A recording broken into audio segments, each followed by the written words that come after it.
नमस्ते, हर हर महादेव। आज हम जानेंगे प्रेम दान। प्रेम दान क्या है, उसको जानने से पहले हम समझते हैं ज़्यादातर लोग कहाँ फंसे हुए हैं। ज़्यादातर लोगों की जो लोग हमारे पास आते हैं, मेरे सेमिनार्स में आते हैं या अलग अलग सेमिनार्स में जाते हैं, अलग अलग ट्रेनर्स के पास जाते हैं, अलग अलग मास्टर्स के पास जाते हैं, तो वो अपनी ज़्यादातर प्रॉब्लम्स क्या लेके जाते हैं।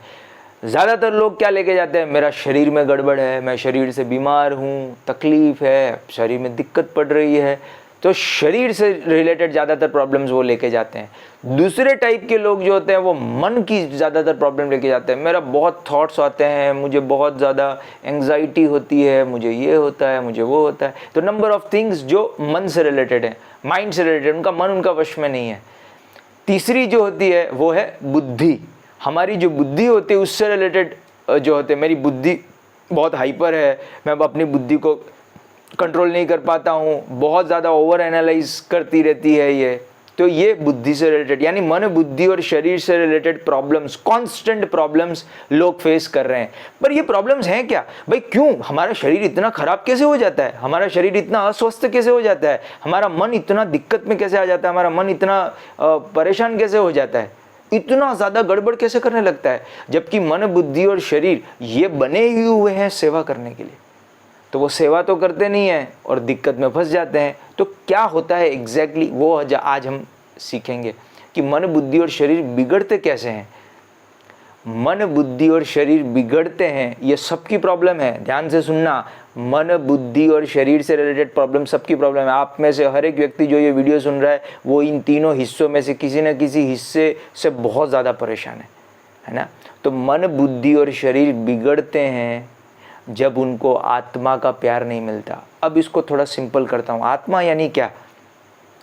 आत्मा यानी दो शब्दों से बना हुआ है, आत और माँ।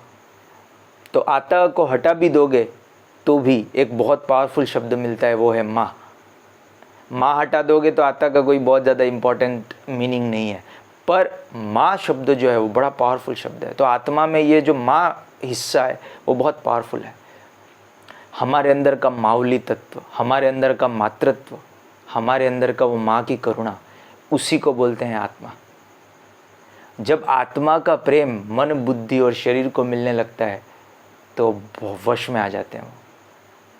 अब आप आत्मज्ञानी तो हो नहीं, आत्मा के लेवल तक पहुँचे भी नहीं हो, तो फिर करे क्या भाई? तो इसका मतलब हम शरीर से प्रताड़ित होते रहें, बुद्धि से प्रताड़ित होते रहें, मन से प्रताड़ित होते रहें। सोल्यूशन क्या निकालेंगे हम? तो सोल्यूशन ये है, जब आपके पास पैसे नहीं होते तो आप क्या करते हैं? आप लोगों से दान में मांगते हैं, उधार मांगते हैं, दान में मांगते हैं। तो आप जब कोई चीज़ आपके पास नहीं होती है तो जिसके पास वो है आप उससे दान लेते हैं ताकि आपका काम चल जाए, आपका काम चलते रहे, है ना। इसीलिए हम दान, लंबे समय तक आप अपने अंदर सोर्स क्रिएट कर दो तो किसी से मांगने की भी ज़रूरत नहीं, फिर आप भी बांटो। पर जब तक वो नहीं है, जब तक आप रियलाइज्ड नहीं है, जब तक आप उस सत्य तक पहुँचे नहीं हैं, तो आप क्या करेंगे? आप जो एनलाइटेंड व्यक्ति हैं, जिन्होंने अपने अंदर के मातृत्व को जगा लिया है, आप उनसे दान मांगते हैं। जैसे मैं हमारी त्रिपुरा सुंदरी माँ जो है उनसे दान मांगता हूँ, मैं शिव जी से दान मांगता हूँ, मैं हरि से दान मांगता हूँ, मैं राधा माँ से दान मांगता हूँ। तो उन सब महान शक्तियों से जब प्रेम का दान मांगता हूँ तो उनके प्रेम जब मुझे मिलता है तो मेरा मन, बुद्धि, शरीर मेरा सुनने लगता है, तो ध्यान करेगा। अभी तो लोगों का मन, बुद्धि, शरीर उनका सुनता ही नहीं है, तो ध्यान कहाँ से करोगे? त्याग कहाँ से करोगे? अरे बुद्धि के लेवल पे समझोगे कैसे? अब वो तो तुम्हारा सुन ही नहीं रहा है। तो ये सब पहले स्थिर तो होवे, और उनको स्थिर करने के लिए ही हम प्रेम दान लेते हैं। और प्रेम लोगे किसके पास? जिसके पास होगा उसी के पास तो लोगे। पैसा लोगे किसके पास? जिसके पास पैसा होगा उससे पैसा लोगे। तो प्रेम दान हम लेते हैं। किससे लेंगे? जिसमें प्रेम है। एनलाइटन व्यक्ति, आत्मज्ञानियों से हम प्रेम दान में लेते हैं। उनसे वो रिक्वेस्ट करते हैं कि आप मुझे प्रेम दान दीजिए, जिसको हम मेरे जो गुरु हुए हैं वो उसे एक हिस्से उसी को पसाय दान भी कहते हैं। एक और जो गुरु हुए हैं वो भी इसे अलग तरीके से इसको समझाते हैं, पर मैं अपनी भाषा में इसे कहता हूँ प्रेम दान। प्रेम दान का मतलब क्या होता है कि आप प्रेम उसे दान रूप में आप लेते हैं, पर जिसके पास होगा उससे। प्रेम की अनंत शक्तियाँ कौन कौन सी हुई हैं?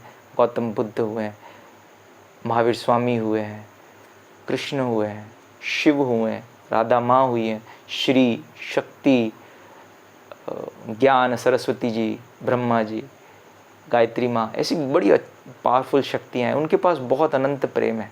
तब उनका प्रेम हम दान में मांग लेंगे तो उनका प्रेम हमारा प्रेम हो जाएगा और हमारा मन, बुद्धि, शरीर जो है वो ठीक हो जाएगा। फिर हम अपने अंदर के सत्य की खोज करेंगे, डिपेंडेंट नहीं रहेंगे जीवन भर, पर कहीं से तो शुरुआत करनी पड़ेगी ना। तो शुरुआत के लिए हम प्रेम दान में लेते हैं। हर हर महादेव, ओम नमः शिवाय।